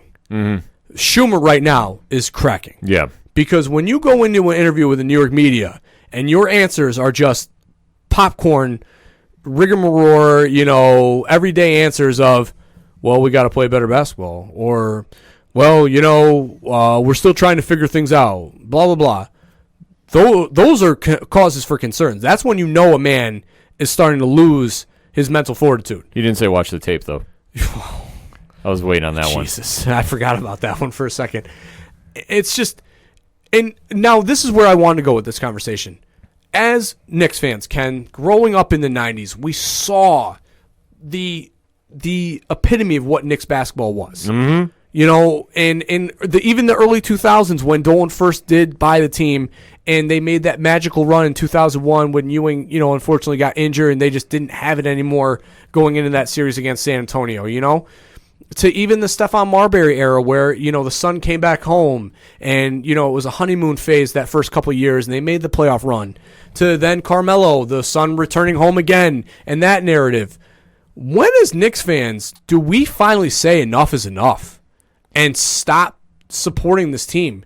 Because what we are getting, this is an abusive relationship. Yeah, no. Because we give and give and give. Arguably, you should have said it during the Isaiah Thomas years when he was president of the team, but let's be honest, that was a decade ago. Right, and but even though they were bad then, and there were some really bad performances, you still had guys like Stephon Marbury and Jamal Crawford who were giving it all they had on the court.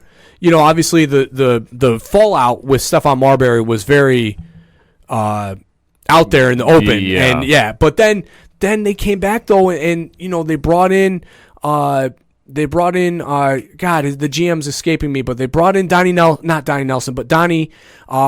Walsh, and they brought in the coach for Houston, Mike D'Antoni, and there was that honeymoon phase again. Amari Stoudemire came in. They're gonna be okay, And then, boom, they shit on us again. And it's like, that's what always happens. So when do we finally, as Knicks fans, say enough is enough?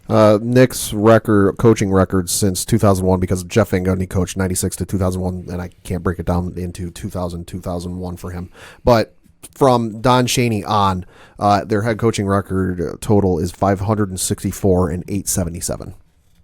Pad with the stats. In 18 years.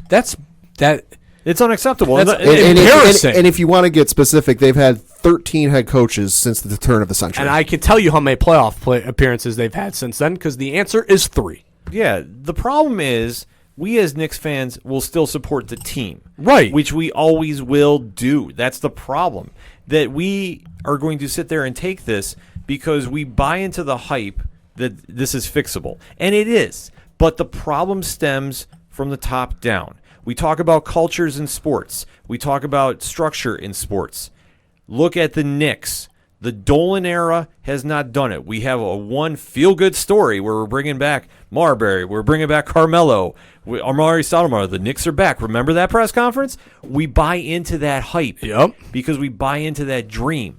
The problem is the rest of the team doesn't manage out, and that's where we get tied up with one player that's supposed to be the superstar to bring us back. Have we not looked at the rest of the NBA? I'm not saying we need to form a super team like Voltron, but we need more players that are willing to sacrifice their shots, their minutes, play together, and win. This is how the blueprint was built in Miami with the big three. Well, and arguably Boston before them. Well, yeah, you can argue with Boston. But the thing of it is, though, you bring a player into New York, you want their lasting memory to be longer than the player introductions of their first home game, like it was with Carmelo. Right. Because outside of the warm, loving reception he got for that first player introduction when he made his debut at home against at home in the Garden, what else do you remember about it? This is my thing, for me personally. When Dolan sees the revenue and he still sees that they are one of the most valued NBA franchises. The Garden is sold out Monday through Sunday. I mean, they've got no problem selling tickets. When he sees that on his sheets, what is there to worry about? Oh, he's not worried because he's not invested for the sport. He's invested for the business. Right, exactly. Which, hey, that is what an owner does. But exactly, it's the same. And let's compare it to like wrestling real quick. Yeah. With WWE, no matter how bad the product is, as long as the ratings are good and the revenue's there, Vince is never going to listen to you as a fan because ultimately, at the end of the day, his pockets are padded. But when you start to take that away, and this is what happened in the Giants game when the Green Bay fans were louder than the Giants fans, that's what the ownership hears. And that's what it's going to take. It's literally going to take the fans finally saying enough is enough, and we're going to boycott the Garden. That's what it needs to be. The Forbes list of the 2019 10 most valuable sports franchises was published back in July. And this doesn't just include sports teams from the United States. It includes sports teams from around the world. Starting at number 1, you have the Dallas Cowboys worth $5 billion. Number 2, New York Yankees, $4.6 billion. Number 3 is Real Madrid at $4.24 billion. Also, number 4 is Barcelona at $4.02 billion. Number 5, New York Knicks, $4 billion. So what is there for Dolan to do when you're number 5 on the Forbes list, making $4 billion? And then the article I'm reading from Business Insider notes, they busted into the top 5, growing 11% on last year. And that is where the problem. For what? Well, that's where the problem is because we all buy into the hype that when Zion was coming, the Knicks were going to change. It was going to be Zion was coming, Kyrie was coming, yeah. Because it was all set up to happen, and when it didn't, we didn't have a plan B. Right. That is what it is. So now we buy into the false hope that Giannis is coming over in 2 seasons from Milwaukee. I know. And here we are again doing the same thing. Yeah. That they're going to go out and they're going to get Uriah from Toronto, the guy who the Knicks tried to get from Denver, and he ultimately burned the Knicks for Toronto. Yeah, he's not coming. He's not coming. Why would you want to come? When Walsh came from Indiana to the Knicks, he had a love for the Knicks. Yeah, he was openly adamant about his growing up being a Knicks fan. So there was nothing more that he wanted to do than rebuild this team, which ultimately was stabbed in the back for doing it, which was not fair at all because what he did was almost save the Knicks. He almost did, and that's the problem, that we get to a place where we're almost there. We just need something to get over the hump. But that's why we go and support the team. We don't jump ship. I'm not saying jump ship. I know you're not saying that. I'm just saying we as a fan base, we get to that point where we're just frustrated. And it's like, what are we going to do now? Because now we are the worst team in the NBA. Golden State has an excuse for why they're last. Oh, yeah. Yeah. And that was why I brought them up, because everybody was saying, oh, well, Golden State's down. They have injuries. Golden State knew going into this year that this was going to be a down year. Exactly. Like, we were sitting here before the season started, like, hey, listen, rest of the NBA, if you want to capitalize on Golden State not being good, this is the year to do it. Right. And this is where their structure and their culture is riding that ship out. For the Knicks, it's a shrug, and we look at the statements. But this is where the Knicks fans need to get vocal. They need to be vocal at the games. Right. Because this is where, if you start sell the team chant. Or booing. Or whatever the case is. We've had precedents. It doesn't need to be booing the team either. No. Just booing in general will speak volumes. Because that is how the message gets sent. Because it starts from the top down. If we start losing the back page of the Post and the Daily News, that's when we start seeing some change happen. It's all about how the media spins it. Right. And it all depends on who hears that message. That's where the problem is. So if you're a frustrated Knicks fan, this is where you need to get out there and go to the games. You gotta be vocal. You have to. We can't. We're in Binghamton. We can't get to the Garden. We need you guys in the Garden to do that for us. Yeah. Because ultimately, it's not going to be us on a podcast covering this is going to change anything. It's going to be the media changing the back page to Brooklyn. It's going to be the fan base, not openly clapping or going and buying merchandise and putting this franchise in the top 5 most lucrative franchises on Forbes' list. You know what it's going to take? You ever see the movie PCU? No. Okay, watch PCU. Okay. It's going to take a public act where Dolan gets the message and gets shown up on TV. that like the chants are so loud, Right. you can't escape it and you're hearing it. That's when something's going to spark it. The only shining glimmer of hope that I have right now is that somewhere Perry and Mills, the Ben and Jerry's of general managers, that they have this plan where they're trying to follow in Philadelphia's footsteps. Because, yeah, all right, we might have, buried our chances at free agency next year, which is not a very good class of free agency anyway. Yeah, we don't have to worry about next year. Not worried about that. But somewhere, somehow, I'm hoping that, all right, Fizdale leaves and Jeff Van Gundy comes back. I mean, I hope to God this is my best case scenario. Jeff Van Gundy comes back. Oh. They ride out next year. Maybe they trade, Marcus Morris or Randall, at the trade deadline. Get some sort of asset back, whether it be, expiring contract or draft pick, and they go out and they get Cole Anthony, because to me, Cole Anthony is the Simba of college basketball right now. I mean, he's the last piece of old Knicks heritage. He embraces that. He is that is in his blood. That is in his DNA. Is that 1990s bully ball? Greg Anthony was a big part of that Knicks roster. Oh yeah, not very long. But he had a very... But you embrace the culture. Right, and he embraces that culture, and Greg Anthony is a part of that culture. And, when you watch Cole Anthony play, I mean, we're Duke fans. And I go out of my way now to watch North Carolina because I love to watch Cole Anthony play basketball because he plays with that mentality in today's game. Yeah. Because you can't play bully ball anymore.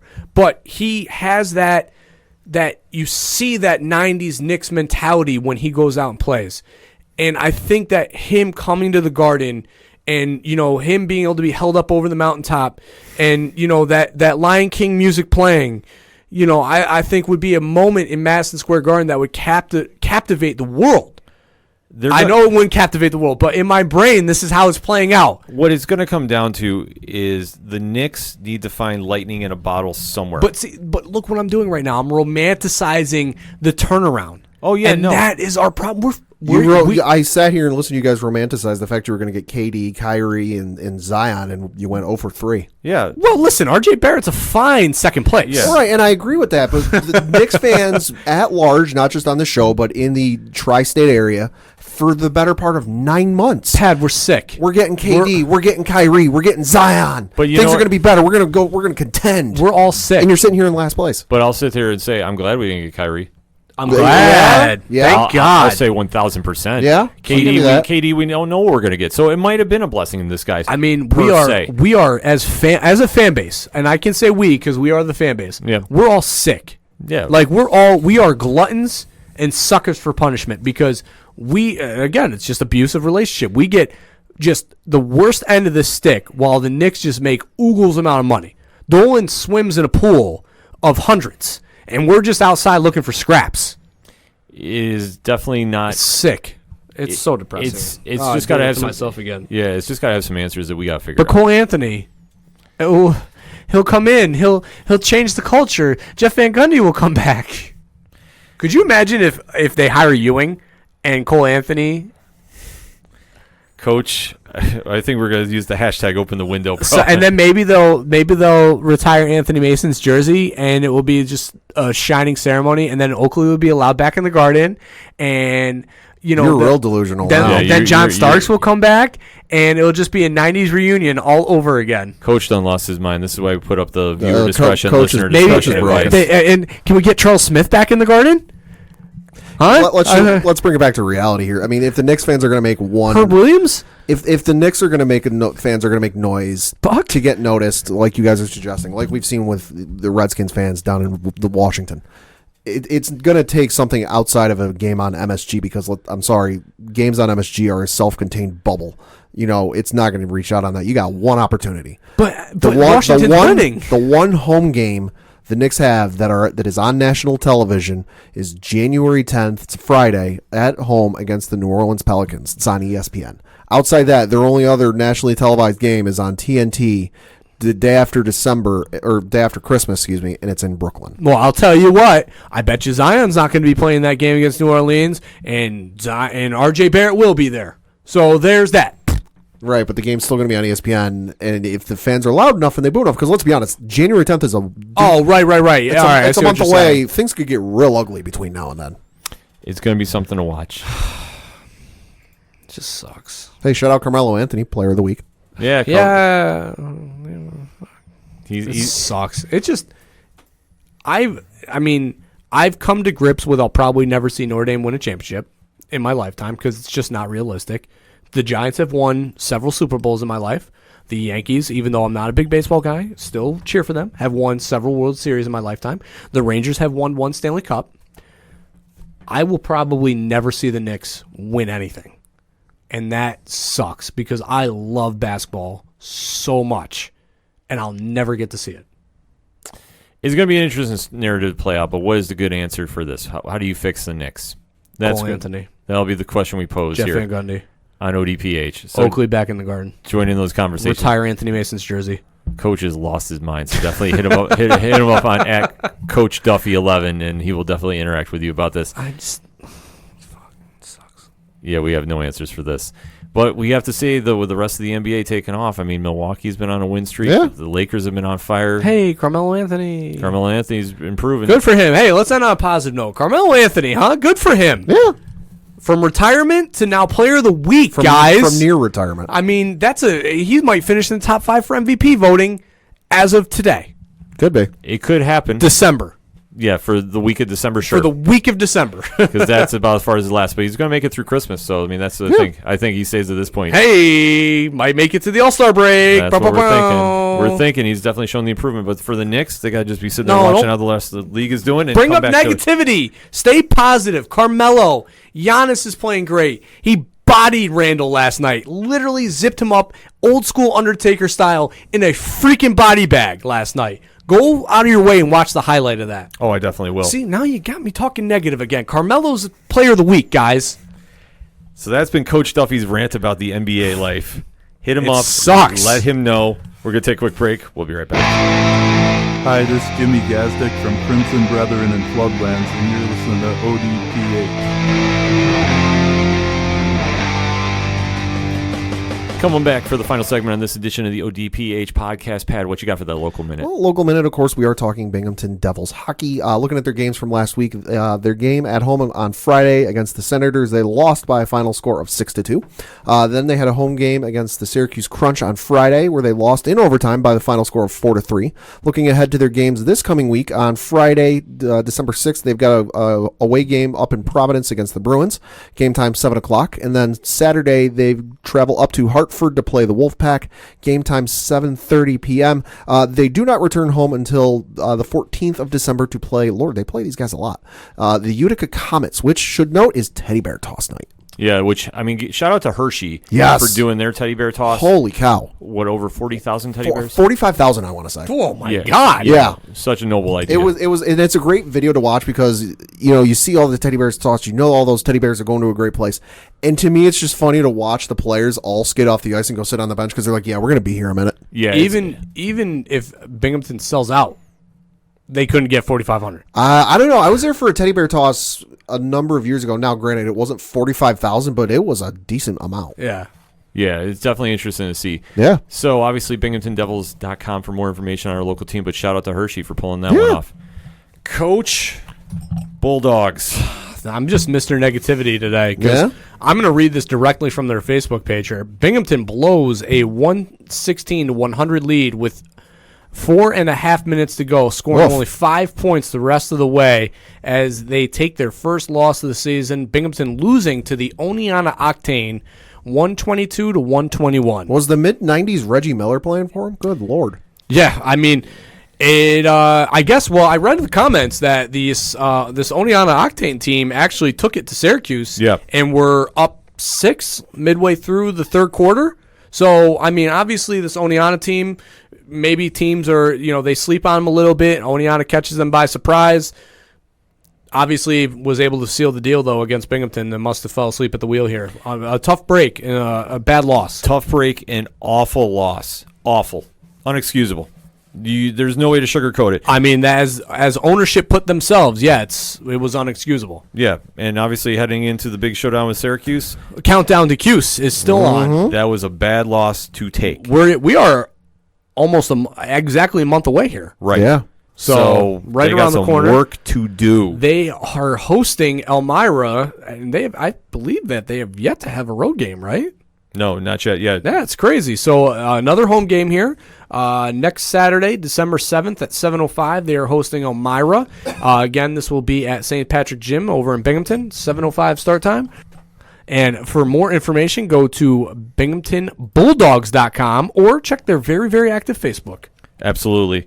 That being said, let's go round these bases and take it home. Pad, what you got? Got to talk a little baseball. Now, people might be wondering, hey, what's the latest with the Houston Astros? Nothing. Nothing's really going on with that. And I had somebody ask me about this today. A little surprised I hadn't heard anything. I think that's just baseball, no pun intended, covering their bases on this because I think they want to uncover everything, get to the bottom of everything, get it done before spring training because Lord knows you don't want this, leaking or going on into the next season. But I also think they want it every stone turned and every possibility looked at because I don't think they want a scenario where 5-6 months down the road where they hand out the punishment, whatever it ends up being, and then ESPN or The Athletic or somebody comes out and goes, hey, here's 6 more instances of the Astros cheating during that season.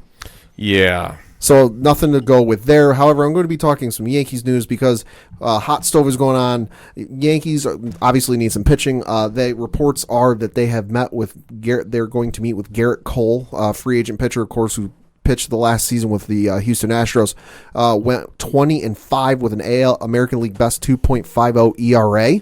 Going to meet. Reports are they are going to meet with him today as we record, and they are going to be meeting with Steven Strasburg. Reports say on Wednesday. Strasburg, of course, with the world champion Washington Nationals last year, went 18-6 with a 3.32 ERA. Both guys, I would say, would look great in pinstripes. However, they're going to come at a bit of a price. Ken, you will understand this more than I do. Do you have any idea who their agent is? Scott Boras. If there's anything baseball fans know about Scott Boras, he does not come cheap. No, he is not. For reference, he represented Alex Rodriguez. Yes, for the first multi-billion-dollar contractor. I mean, the precedent has been set for the Bryce Harpers and the Mike Trouts. Yep. Boras is the one who kicked in the door with A-Rod way back when, so this is not going to be a costly that's not cost saver by any means. it's not going to be cost effective. No, definitely not. So interesting to see as the offseason progresses. Yep. Coach? College football playoffs. Rivalry week just wrapped up, so the last final regular season week of college football. And as we are sitting here recording the show, the playoff bracket has the playoff standings, I should say, just came out. Your top 4 teams have not changed, with Ohio State, LSU, Clemson, and Georgia. Rounding out the first 2 out are Utah and Oklahoma, with Ohio State obviously in a big game for the Big Ten championship against Oklahoma.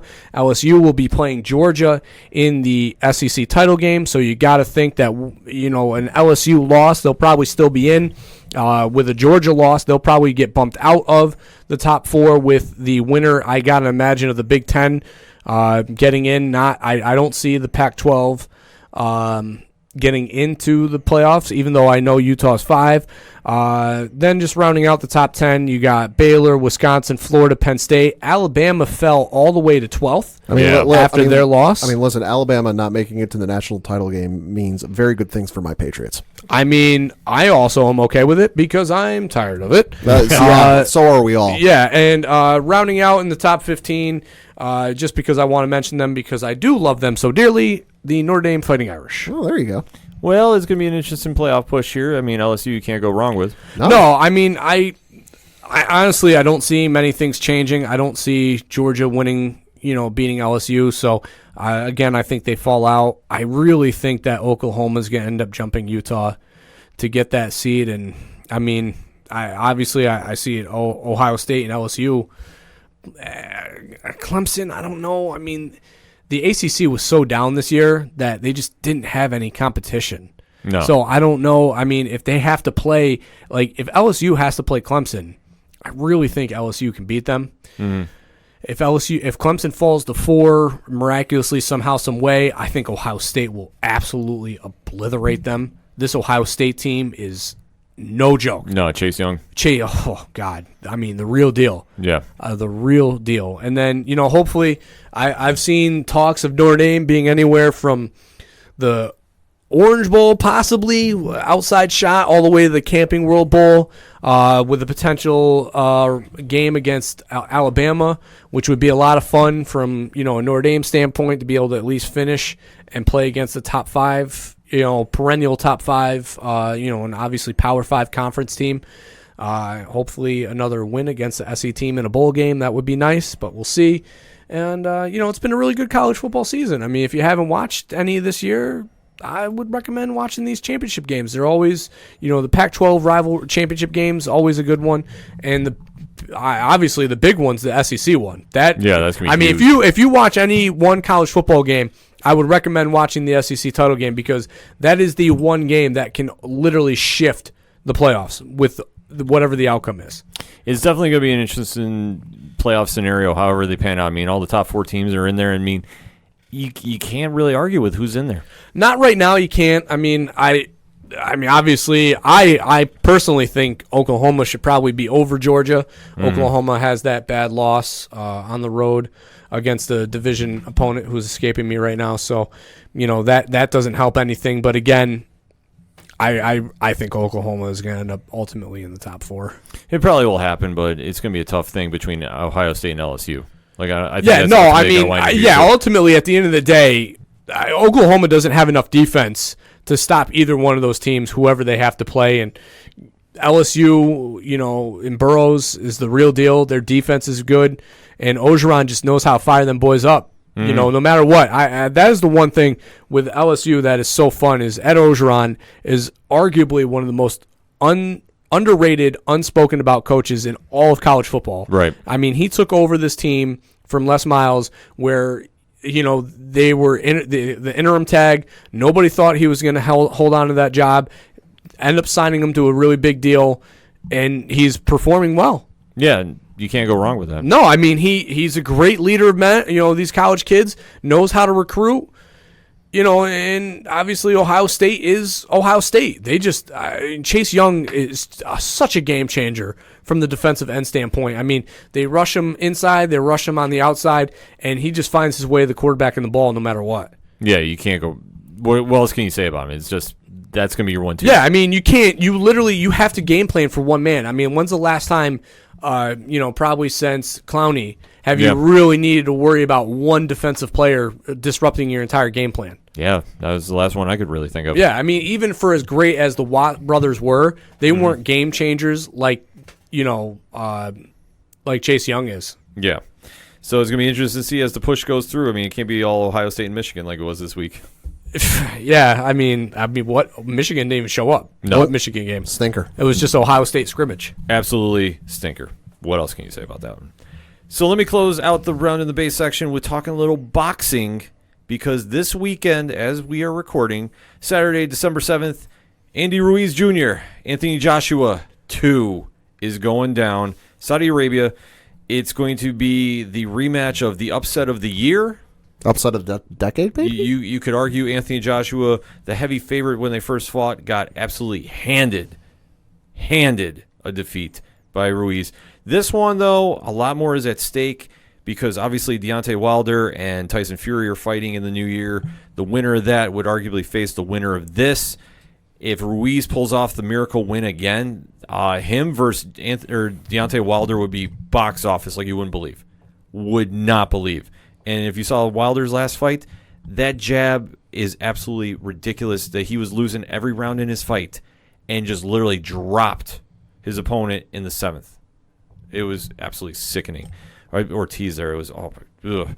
This one, though, if I got to make a prediction, I think Joshua gets his swagger back with this one. I want to see Ruiz win. I'm rooting for him, but I think Joshua gets it back, and then you'll probably have Wilder versus Joshua, which at this stage I just don't even care about. I care about it less than I do Triple G Canelo 3, because Triple G won all those 2 fights, and I have no interest in seeing the trilogy. But that fight is going down this weekend on pay-per-view, so definitely check where you watch pay-per-view boxing, because it'll be worth your time if you are into seeing who is going to be facing Deontay Wilder and Tyson Fury winner in the next year. So let's close it out with those locks and leaps, shall we? Who wants to kick us off? I'll start first. Looking at my lock, I'm looking at the Green Bay Packers going up against the Washington Redskins. Games in Green Bay in December. Could be real cold. Green Bay is currently favored by 13 points, so I definitely think Green Bay is going to be able to win that one. Looking at my leap, I'm looking at the Thursday night game, which is the Dallas Cowboys going up against the Chicago Bears. Currently, Dallas is a 3-point favorite, but I'm just saying, you lost back-to-back weeks against New England and then Buffalo. I would not be surprised if we see Dallas lose again. Well, that's a big statement. Big one to see. Coach, what you got? Okay. It was tough slate of games here. Yeah. I am going to go for my lock. I'm going to go the Texans against the Broncos. Okay. I saw something in Houston this last game against New England. The SWAT gear? The SWAT, They look like the Shield? Yeah, they look like the Shield. I saw a fire in their eyes. I think a lot of teams were discounting them after the weak performance before against Baltimore. They come out, make a statement win against New England. I think they're going to continue that streak against the Broncos. And for my leap, I am struggling, but I am going to take, I think it's going to be it's just a slate. I can't do a drum beat, I'm sorry. Garbage. I'm going to take the Panthers on the road against the Falcons. Interesting. With a new head coach? With a new head coach. They played well last week. Christian McCaffrey's still a weapon there. And again, they played well last week, building on this week. Who is Atlanta? What is Atlanta? I just take the Panthers. Fair enough.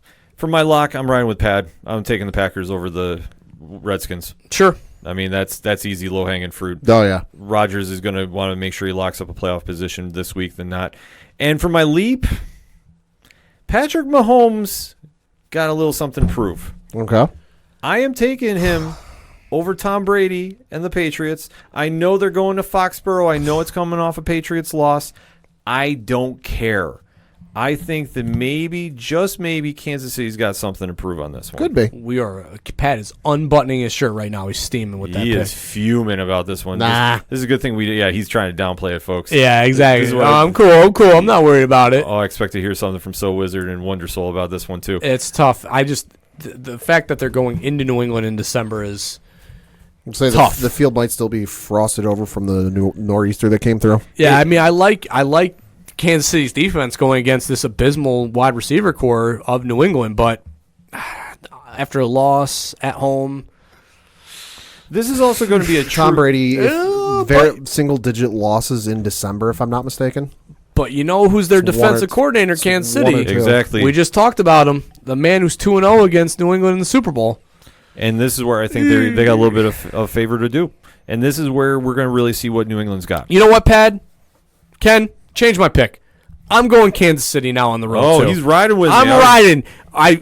We talked about this. We talked it out. And Spagnuolo in New England, December. Take it. I'll give it to me. I like it. He has gone crazy since that Knicks rant.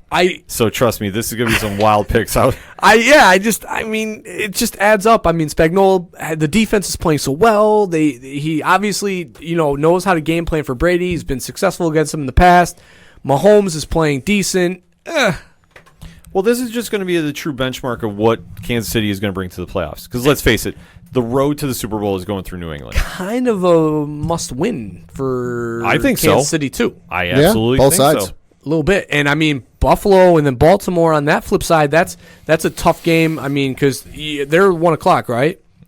Yes. Yeah, so, I mean, you definitely know that New England's going to be watching that game close because, I mean, if Buffalo wins, they're tied for first. Yeah, they're tied for first, especially if New England loses. That's what I'm saying. Yeah, a lot riding. Baltimore would have the advantage given the fact they beat them. Right. But for the Bills, it's the AFC East. Well, they'd be tied for AFC East is what I'm saying. Yeah, absolutely. No, absolutely going into it. For New England, we have to kind of see how they bounce back. Now, I know New England is going to bounce back. No question about it. Belichick is going to be too gamed up for this one. It's going to be a true challenge. No question about it. But remember the last time they faced each other? It was like a Madden game on easy. Just as long as Andy Reid doesn't outcoach Andy Reid. Well, that's also going to be another factor. That's a huge factor. But with Spagnuolo, though, calling the defense, I like their chances. I do. Yeah. You convinced me. You sold me, Ken. Sign me up. I'll even say 37-34. All right, I'm not going to put a score out there. That's just wild. I'll put one out there. All right. Let's roll them dice, baby. I'll take whatever the over-under is, whatever the total score is, I'll take the over on this. Yeah, I'll take that's what I think. It's going to be a high-scoring game. Yeah. I truly do think. I think Spagnuolo is going to game plan well. Patriots are going to go out there, and they're going to want to do something. This is going to be definitely a high-scoring game. This will be back and forth. This will be great for fantasy football playoffs that are happening this week. So definitely watch your lineups for that. I mean, not if you have anybody outside of Tom Brady or Julian Edelman.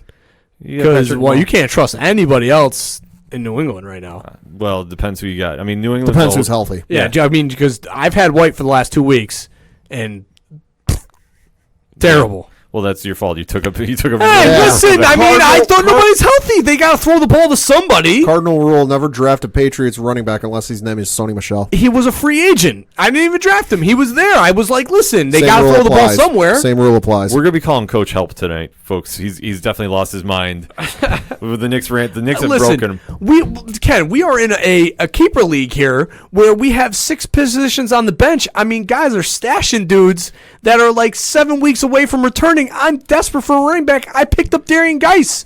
Luckily it panned out, but I was desperate. I almost picked up Snell from Pittsburgh.